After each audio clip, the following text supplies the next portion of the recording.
Konsumen bisa saja disita rumahnya, tapi uang tidak kembali. Maka apa yang terjadi?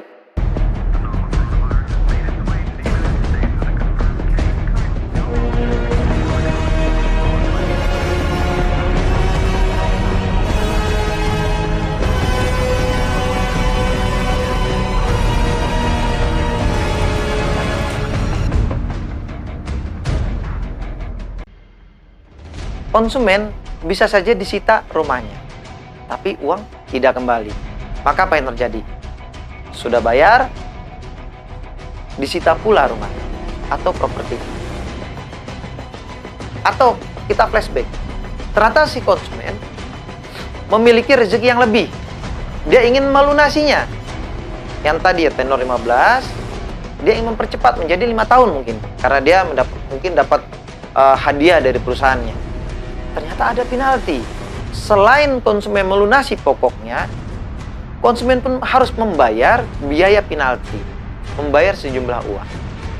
Jadi silakan konsumen memilih, bila menggunakan bank, DP dan angsurannya kecil, tenor panjang, namun harganya jauh menjadi lebih besar, atau konsumen memilih pembiayaan skema developer langsung, DP-nya 30% dari harga jual, angsuran cukup besar karena tenornya hanya 5 tahun, tapi bila di total, harganya jauh lebih murah ketimbang yang ya. Untuk unit terbangun, bila konsumen membeli langsung ke bank, umumnya unit sudah ready. Jadi konsumen bisa survei langsung, melihat unitnya, bisa langsung datang ke lokasinya. Namun bila menggunakan skema developer langsung, umumnya biasanya menggunakan sistem inden. Konsumen membayar uang terlebih dahulu, lalu oleh developer akan dibangun kemudian. Sama-sama memiliki keuntungan, sama-sama memiliki kerugian.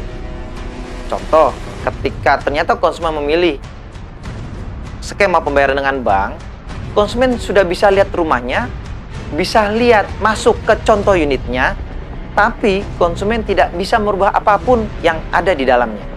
Sedangkan ketika konsumen memilih pembiayaan developer langsung, unit belum terbangun. Jadi konsumen bisa memesan dana sesuai dengan yang diminati konsumen tersebut. Contoh misalkan, kamar mandi biasanya umumnya ada di belakang. Tapi karena si suami sering pulang malam, sering lembur, si istri meminta kamar mandi ada di tengah, supaya lebih aman bila malam-malam ke kamar mandi. Atau bahkan mungkin melihat pandemi seperti saat ini, kamar mandi kita pindahkan ke depan. Jadi yang sebelah kiri sudah ruang tamu, tapi yang sebelah kanan itu sudah masuk ke kamar mandi. Nah, ini bisa kita pesan sebelum ini terbangun. Dan ini bisa kita lakukan pada saat pembelian menggunakan atau melalui developer langsung. Renovasi. Oke, coba kita kupas. Ketika kita beli dengan skema pembayaran developer, contoh tipe 30. Biasanya tipe 30 belum ada dapurnya. Ketika sudah terjadi akad dengan bank, maka selesai sudah kewajiban dari bank. Karena unit sudah konsumen terima. Otomatis ketika konsumen ingin menambah dapur di belakangnya, tentu konsumen mengeluarkan uang lagi.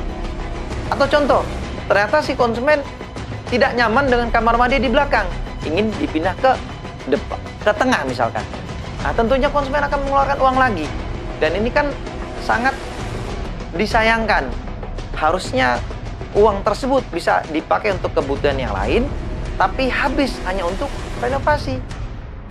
Sedangkan kalau kita memilih developer pembiayaan langsung, tidak ada renovasi. Kenapa? Karena semua yang kita impikan, semua yang konsumen mau, itu sudah dibuat denahnya dan sudah dibangun. Jadi tidak ada renovasi setelahnya. Ya, persyaratan. Apabila konsumen memilih skema pembayaran dengan bank, umumnya sih untuk persyaratan, kalau untuk pegawai biasanya hampir sama dengan developer pembiayaan langsung. Ada namanya KTP, KK, keterangan bekerja, surat pengangkatan karyawan, hampir sama umumnya. Yang perbedaan adalah ketika yang membeli adalah wirausaha.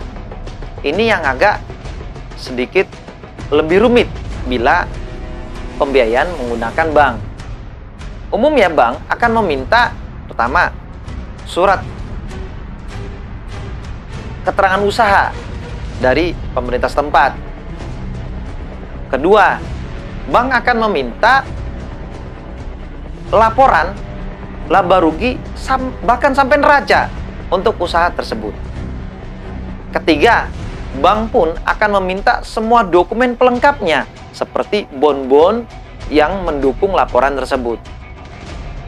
Sedangkan kalau di developer langsung itu tidak sedetail itu, karena kita pahami bahwa hampir semuanya pengusaha, saya bicara pengusaha menengah ke bawah ya, hampir umumnya para pengusaha ke bawah seperti contoh tukang bakso, bengkel, motor, dan pengusaha kuliner lainnya tidak sedetail itu. Mereka banyak tidak menyimpan bon-bon, bahkan mereka hanya membuat laporan laba rugi, tidak sampai neraca. Nah ini biasanya otomatis langsung ditolak sama bank, karena mereka ingin sangat-sangat detail supaya meminimalkan konsumen telat bayar ataupun sampai gagal bayar. Apalagi pada saat COVID seperti saat ini. Tentu persyaratan bank jauh lebih ketat, jauh lebih detail ketimbang sebelumnya. Bahkan banyak profesi-profesi yang sudah pastikan ditolak. Malah yang saya dengar update terakhir, bank hanya menerima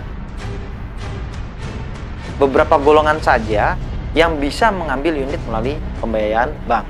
Contoh, PNS, BUMN, TNI, Polri, ASN. Di luar dari itu, kecil sekali bisa lolos dari persyaratan yang telah ditetapkan oleh bank. BI checking. Nah, ini yang paling krusial.